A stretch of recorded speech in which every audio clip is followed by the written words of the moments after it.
जरा कल्पना करा, एखाद्या दिवशी तुम्ही शांतपणे जेवताय आणि अचानक असं लक्षात येतंय की आपण जे अन्न खातोय ना, ते आपल्याला पोषण देण्याऐवजी आतूनच पोखरत चाललंय. अरे बापरे, हे ऐकायलाच खूप भयानक वाटतंय. हो ना, अगदी एखाद्या भीतीदायक चित्रपटातील दृश्यासारखंच. पण खरं तर आपण अन्नाला नाही तर अन्नच आपल्याला खातंय. आणि 350 वर्षांपूर्वीच्या एका मराठी ग्रंथाने आजच्या EMI आणि कर्जाच्या सापळ्याचं केलेलं हे हुबेहूब वर्णन आहे. अगदी बरोबर. आणि हीच ती भीषणता आहे जी अनेकदा फक्त आकड्यांच्या मागे लपलेली असते. नक्कीच. जेव्हा आपण व्यक्तिगत अर्थकारणाचा म्हणजेच पर्सनल फायनान्सचा विचार करतो, तेव्हा साधारणपणे आपल्या डोळ्यांसमोर स्प्रेडशीट्स किंवा गुंतवणुकीवरील परतावा असे आकडे येतात. हो, चक्रवाढ व्याज वगैरे. एक्झॅक्टली. पण समर्थ रामदास स्वामींचा दासबोध हा ग्रंथ या गणिताच्या खूप पलीकडे जातो. तो पैशांच्या प्रश्नांना केवळ एक तांत्रिक समस्या मानत नाही. मग ते काय मानतात? ते त्याकडे मानवी मानसिकतेचा, एका पॅथॉलॉजीचा किंवा आजाराचा भाग म्हणून पाहतात. ठीक आहे. आपण याचा थोडा सविस्तर विचार करूया. आजच्या या सखोल अभ्यासात आपण दासबोध या 17व्या शतकातील ग्रंथातून मिळालेल्या आर्थिक शहाणपणावर चर्चा करणार आहोत. हो, आणि हा विषय खूपच रंजक आहे. आपली आजची मोहीम आहे अतिलोभाची मानसिकता नेमकी कशी काम करते ते समजून घेणं, प्रतिष्ठेसाठी कर्जाचा सापळा कसा विणला जातो, आणि हे खूप महत्वाचं आहे, केवळ अधिक पैसा मिळवल्याने आपले प्रश्न का सुटत नाहीत, हे आज आपण डिकोड करणार आहोत. येथे सर्वात वेधक गोष्ट म्हणजे 17व्या शतकातील हा मजकूर मानवी स्वभाव आणि संपत्ती यातील अत्यंत गुंतागुंतीचे नाते ज्या अचूकतेने उलगडतो ते खरोखरच आश्चर्य करणारे आहे. म्हणजे काळ बदलला तरी माणसाचा स्वभाव तोच आहे असं म्हणायचंय का तुम्हाला? अगदी तसंच. हा मजकूर जुना असला तरी मानवी प्रवृत्ती, ती सामाजिक प्रतिष्ठेची भूक आणि पैशाची हाव आजही तशीच आहे. खरंय. त्यामुळे आजच्या या हायपर कन्झ्युमरिस्ट किंवा अति उपभोगवादी जगात जिथे आपण सतत वस्तू विकत घेत असतो, तिथे या ग्रंथाची प्रासंगिकता अधिकच वाढते. मग आपण या अन्नच आपल्याला खात असते या विधानाच्या मुळाशी जाऊया. दासबोधातल्या दशक 2 समास 4 मध्ये याचं जे वर्णन आलंय ना, ते मुळात आजच्या इन्स्टाग्रामवरच्या दिखावेगिरीशी मला खूप जुळणारं वाटतं. हो, तिथे समर्थांनी खूप वास्तववादी उदाहरणं दिली आहेत. तिथे एक शब्द आला आहे, जन्मदरिद्री. हा शिक्का पुसण्यासाठी माणसाची जी धडपड चालते, ती मुळातच एका मोठ्या कर्जाच्या सापळ्याची सुरुवात असते. अगदी बरोबर पकडलत. समाजात लोक काय म्हणतील या भीतीपोटी माणूस स्वतःच्या आर्थिक क्षमतेचा कसा पूर्णपणे विसर पाडतो, यावर तिथे अत्यंत मार्मिक भाष्य आहे. म्हणजे तो देखावा करण्यासाठी वाटेल ते करतो. हो, तिथे लग्नासारख्या समारंभांचं अत्यंत विदारक चित्र उभं केलं आहे. मुले मुली लग्नाशिवाय तशीच राहिली तरी लोक नावे ठेवणारच अशी एक भीती असते. अरे रे हो, हे जन्मदरिद्री होते तर त्यांनी इतक्या मुलांना जन्म तरी कशाला दिला, अशी सामाजिक टीका. एक्झॅक्टली. हीच टीका ऐकण्याची भीती माणसाला आतून खात असते. आणि या सामाजिक दबावाखाली माणूस स्वतःच्या खऱ्या आर्थिक परिस्थितीकडे पूर्णपणे डोळेझाक करतो. आणि या भीतीपोटी मग कर्ज काढण्याची शर्यत सुरू होते. स्रोतामध्ये दिलेलं उदाहरण पाहिलं तर लक्षात येतं की मागच्या कर्जाची परतफेड झालेली नसते, तरीही नव्या दांभिकपणासाठी आणखी कर्ज घेतलं जातं. घरातल्या चीजवस्तू गहाण पडतात, अगदी घरची जनावरं विकली जातात आणि व्याजाने रोकड उभी केली जाते. हे तर अगदी आजच्या काळात शेजाऱ्यांना दाखवण्यासाठी क्रेडिट कार्ड घासण्यासारखंच आहे, किंवा समाज माध्यमांवर स्वतःची एक विशिष्ट प्रतिमा निर्माण करण्यासाठी क्षमतेबाहेर जाऊन EMIवर महागडा फोन आणि गाडी घेण्यासारखं आहे. अगदी तसंच. आणि या सर्वांचा शेवट काय होतो? दिवाळखोरी. नक्कीच. दिवाळखोरीची वेळ येते. जेव्हा माणूस स्वतःला या कर्जाच्या खाईत लोटतो, तेव्हा त्याचं बाह्य जग कितीही झगमगीत दिसत असलं ना, तरी आतून तो प्रचंड काळजीत असतो. म्हणजे त्याची रात्रीची झोप उडालेली असते. हो, म्हणूनच समर्थ रामदास म्हणतात की अशी व्यक्ती जेव्हा पंचपक्वान्ने खाते तेव्हा ती खऱ्या अर्थाने अन्नाची चव घेत नसते. तर कर्जाची चिंताच त्या व्यक्तीला आतून खात असते. बरोबर. हा निव्वळ पैशांचा प्रश्न नाही, तर हा एका खोल मानसिक कोंडीचा प्रश्न आहे. पण इथे माझ्या डोक्यात एक वेगळा विचार येतोय. आधुनिक अर्थव्यवस्थेत कर्ज ही केवळ एक वाईट गोष्ट मानली जात नाही ना? नाही, तसं नाहीये. प्रगती करण्यासाठी, व्यवसाय वाढवण्यासाठी किंवा उच्च शिक्षणासाठी थोडेफार कर्ज घेणं आवश्यक नसते का? जर कर्ज घेतलंच नाही तर माणसाला भांडवल कसं उभं करता येईल? मग यात चूक काय आहे? हा फरक समजून घेणं अत्यंत महत्वाचं आहे. दासबोध कोणत्याही उत्पादक कामासाठी किंवा प्रगतीसाठी घेतलेल्या कर्जाला सरसकट विरोध करत नाहीये. अच्छा, म्हणजे कर्जाचा हेतू महत्वाचा आहे. अगदी बरोबर. मुख्य मुद्दा आहे तो कर्जाच्या हेतूचा. जेव्हा एखादी व्यक्ती स्वतःचं कौशल्य वाढवण्यासाठी किंवा एखादा व्यवसाय उभारण्यासाठी कर्ज घेते तेव्हा ते उत्पादक असतं. त्याने प्रगती होते. पण जेव्हा तेच कर्ज केवळ सामाजिक प्रतिष्ठा किंवा स्टेटस मिळवण्यासाठी, दांभिकपणासाठी घेतलं जातं तेव्हा ते विषारी ठरतं. उत्पादक कर्ज हे भविष्यातील संपत्तीची बीजे रोवते. आणि प्रतिष्ठेसाठी घेतलेले कर्ज हे भविष्यातील शांततेची राखरांगोळी करते.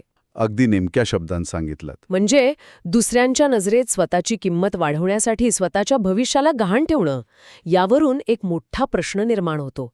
जर हे विषारी कर्ज इतकं विनाशी आहे हे उघडपणे दिसत असतानाही सुशिक्षित आणि बुद्धिमान लोकही या सापळ्यात का अडकतात? हो, एक्झॅक्टली. यामागे नक्की कोणती मानसिकता काम करत असते? याच मानसिकतेला दासबोधात एका आजारासारखं, एका पॅथॉलॉजीसारखं मांडलं आहे. दशक 5 मध्ये विषयासक्त आणि स्वार्थबुद्धीने आंधळ्या झालेल्या माणसाचं अतिशय जळजळीत वर्णन आहे. म्हणजे हा सगळा प्रकार अतिलोभाचा आहे. होय, याचं मूळ आहे अतिलोभ. संपत्तीची हाव माणसाचा विवेक कसा नष्ट करते आणि त्याला स्वतःच्या खऱ्या गरजेचा विसर कसा पाडते, हे तिथे अतिशय स्पष्टपणे मांडलं आहे. माणसाला वाटतं की आणखी एक वस्तू घेतली की समाधान मिळेल. पण ते मृगजळ असतं. तिथे एका डुकराचं आणि चंदनाचं उदाहरण आहे ना, ते वाचताना सुरुवातीला थोडी हसू येतं, पण त्याचा अर्थ खूप खोल आहे. होय, सुकर पूजिले बिलेपणे, म्हणजे एखाद्या डुकराला चंदनाचा लेप लावला तरी त्याची घाणीत लोळण्याची मूळ प्रवृत्ती काही जात नाही. अरे बापरे, किती स्पष्ट आणि कडक उपमा आहे ही. अतिलोभी माणसाचं अगदी तसंच असतं. तो केवळ दृश्य आणि बाह्य सुखांच्या, भौतिक गोष्टींच्या मागे धावतो. बाहेरून कितीही चकचकीत आवरण चढवलं तरी आतली हाव कधीच शमत नाही. हे तर आधुनिक जगातल्या लाईफस्टाईल इन्फ्लेशनचं अगदी अचूक वर्णन आहे.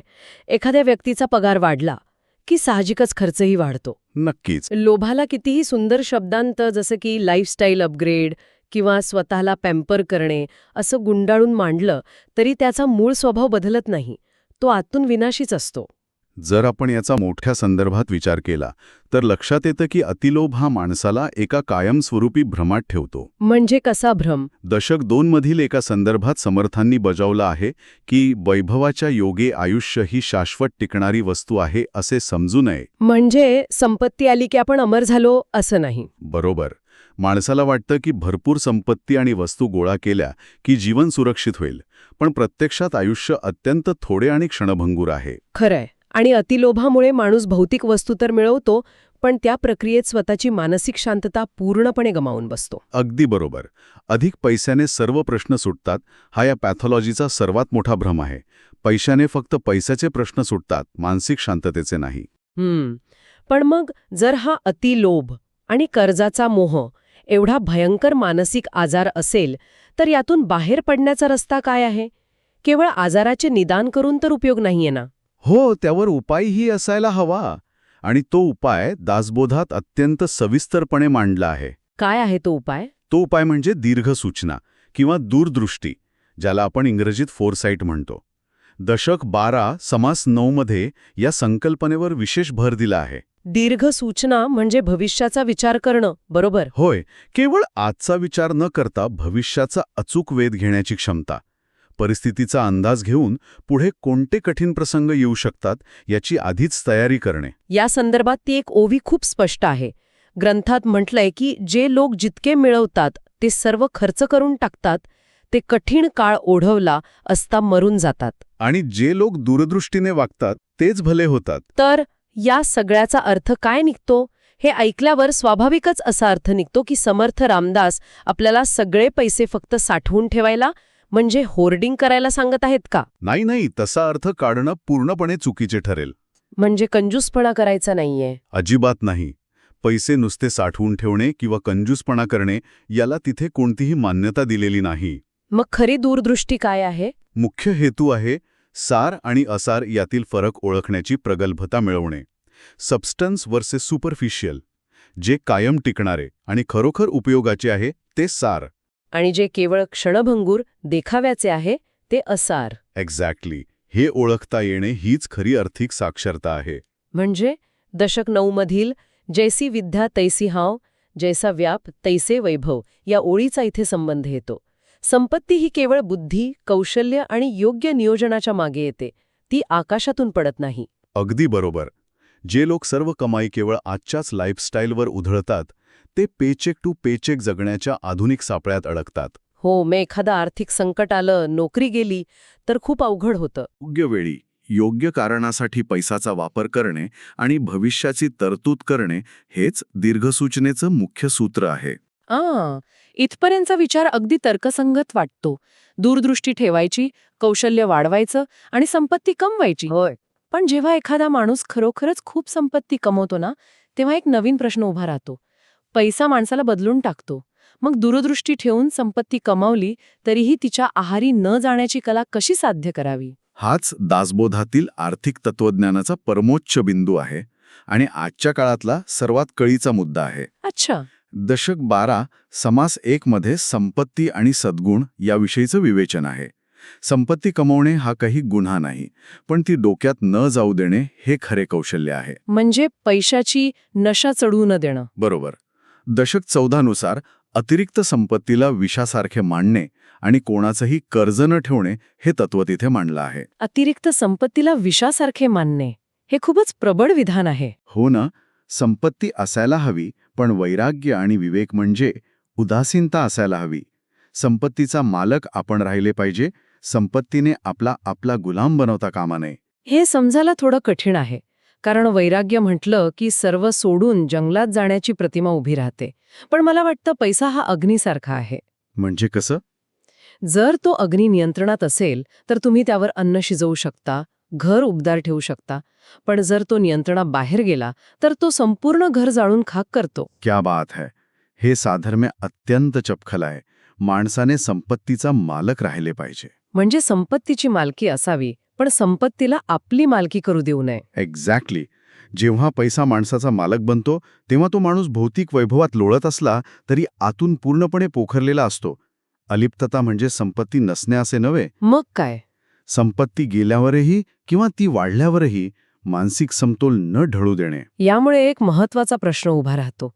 आपण भौतिक जगात राहूनही त्यापासून अलिप्त कसे राहू शकतो? त्याचं उत्तर एका साध्या सूत्रात आहे. स्वतःची किंवा इतरांची किंमत बँक बॅलन्सवरून न ठरवणे. खरंय. जेव्हा एखाद्या व्यक्तीला हे उमजते की तिचे अस्तित्व आणि तिची सामाजिक किंमत तिने घातलेल्या ब्रँडेड कपड्यांवरून ठरत नाही, तेव्हा ती संपत्तीला स्वतःवर राज्य करू देत नाही. हीच खरी अलिप्तता आहे. संपत्ती असते पण तिचा अहंकार नसतो. अगदी बरोबर. आजच्या या सखोल चर्चेतून वैयक्तिक अर्थकारणाकडे पाहण्याचा एक पूर्णपणे वेगळा दृष्टिकोन मिळाला. या प्रवासाचा सारांश काढायचा झाला तर तो अतिशय रंजक पद्धतीनं मांडता येईल. नक्कीच. पहिलं म्हणजे सामाजिक प्रतिष्ठेसाठी घेतलेलं कर्ज हा एक जीवघेणा सापळा आहे. दुसरं, अतिलोभ हा एक मानसिक आजार आहे. आणि तिसरं म्हणजे आर्थिक दूरदृष्टी माणसाला कठीण काळात वाचवते. आणि चौथं, संपत्तीबाबतची अलिप्तता हेच खरे फायनान्शियल विस्डम किंवा आर्थिक शहाणपण आहे. अगदी अचूक. आजच्या हायपर कन्झ्युमरिस्ट जगात स्वतःला हरवून न देता कमी वेळेत जास्तीत जास्त शहाणपण मिळवण्याची आवड असणाऱ्यांसाठी हे तत्वज्ञान म्हणजे एक शॉर्टकट आहे. खऱ्या संपत्तीचा अर्थ केवळ बँक बॅलन्स नसून मानसिक शांती आहे. खरे. आणि जाता जाता या संपूर्ण चर्चेला एका वेगळ्याच उंचीवर नेऊन ठेवणारा एक विचार करूया. कोणता विचार? दासबोध सांगतो की हे बाह्यदृश्य जग आणि भौतिक सुखांची हाव ही केवळ एक माया किंवा इल्युजन आहे. माया म्हणजे भ्रम? होय. मग जरा विचार करण्यासारखी गोष्ट आहे. आजची आपली संपूर्ण जागतिक अर्थव्यवस्था आणि मार्केटिंग व्यवस्था ही नेमकी याच मायेची विक्री करण्यावर उभी नाही का? अरे बापरे, हा विचार तर खूपच डीप आहे. ही वस्तू घ्या आणि सुखी व्हा, हीच तर ती माया आहे ना? हो ना. आपण खरोखरच प्रगती करत आहोत की एका मोठ्या मायेच्या जाळ्यात अडकत आहोत? हा विचार मेंदूला नक्कीच चालना देईल. ऐकणाऱ्यांना स्वतःच्या वैयक्तिक अर्थकारणाकडे पाहण्याचा एक नवीन दृष्टिकोन देऊन आपण आजची ही सखोल चर्चा इथेच थांबूया. गणिताच्या पलीकडे जाऊन विवेकाची कास धरणं हाच यावरचा उपाय आहे. पुन्हा भेटूया अशाच एका नवीन विषयासोबत.